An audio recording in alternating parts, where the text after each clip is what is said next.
the Clockmaker of Hollow Bridge. Before we start, like and subscribe my channel for more amazing stories. In the old riverside town of Hollow Bridge, nestled between the fog-covered cliffs and dense birch woods, there was once a man named Elias Merrick, a quiet, peculiar clockmaker who vanished mysteriously in the year 1922. Elias had built clocks unlike any other, tower clocks that never lost a second, pocket watches that ticked silently, and one, a massive brass timepiece known only as the Master Clock, said to control every clock in the town. After Elias vanished, the Master Clock stopped, and strange things began happening.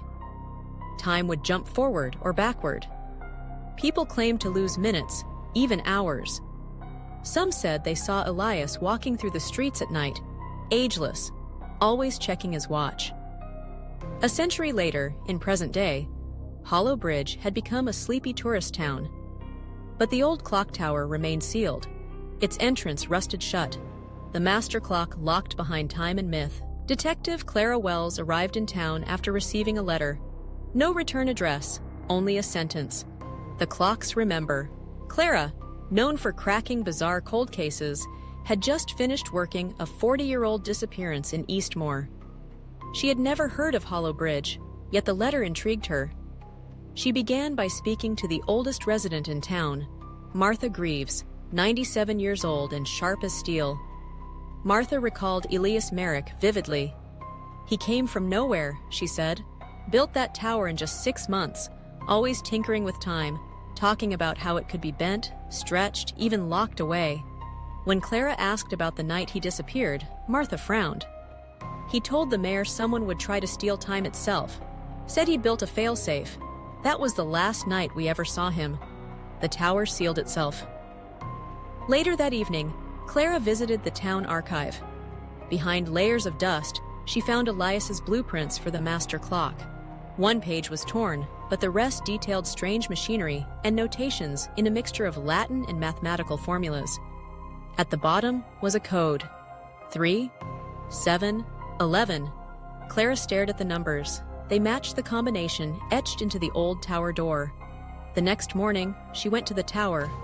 Rust flaked from the metal as she turned the dials to 3, 7, and 11. A click. The door creaked open. Inside, the air was thick and cold. The gears of the master clock stood motionless, massive as trees, entwined in chains. Dust covered everything, except a small table with a single object, a ticking pocket watch. Clara picked it up. Suddenly, the clock's giant gears began to turn. The tower trembled, and Clara saw something impossible. A vision. A man in a long coat standing in front of the clock. Elias Merrick. He was working furiously, rewiring the gears. Then, behind him, shadows moved. 3 figures in cloaks stepped from the stairwell.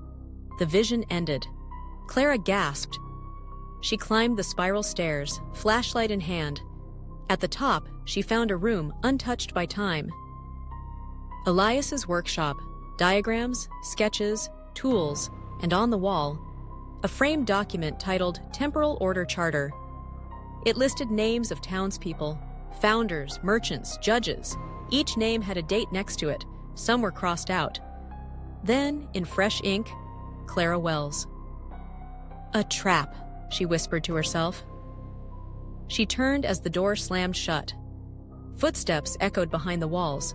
She opened her notebook, scribbled everything she had found. Suddenly, the wall behind the master clock shifted. A hidden chamber. Inside was a machine glowing faintly, with wires that ran into the foundation of the tower. In its center, a sealed glass tube held something pulsing with light. A core of time, written in gold across the glass. If time is power, who guards the clock? Elias's voice filled the room, not from a speaker, but from the very air. To whoever finds this, know that time has been broken before. I sealed it to protect the future, but they will try again. Clara realized the master clock was not just mechanical, it was temporal. A machine that could alter time, guarded for generations. And someone wanted it back. Suddenly, the lights cut. A shadow moved through the room. Clara raised her flashlight. A man stepped forward. Dressed in a black coat, face hidden. "You should not have opened the tower," he said. "This was meant to sleep." "Who are you?" Clara asked. "We are the keepers. We have waited 100 years to reclaim what Elias hid." Clara knew she had only moments. She smashed the glass tube. Time fractured. She was thrown back in a swirl of light and sound. When she opened her eyes, she was standing outside the tower. But everything had changed. Gas lamps lit the streets. The year was 1922. She saw Elias again, running toward the tower, chased by the same cloaked men. Clara followed, warning him. Elias looked at her in shock. "You came through a time?" She nodded. "Then help me seal it, before they control the clock."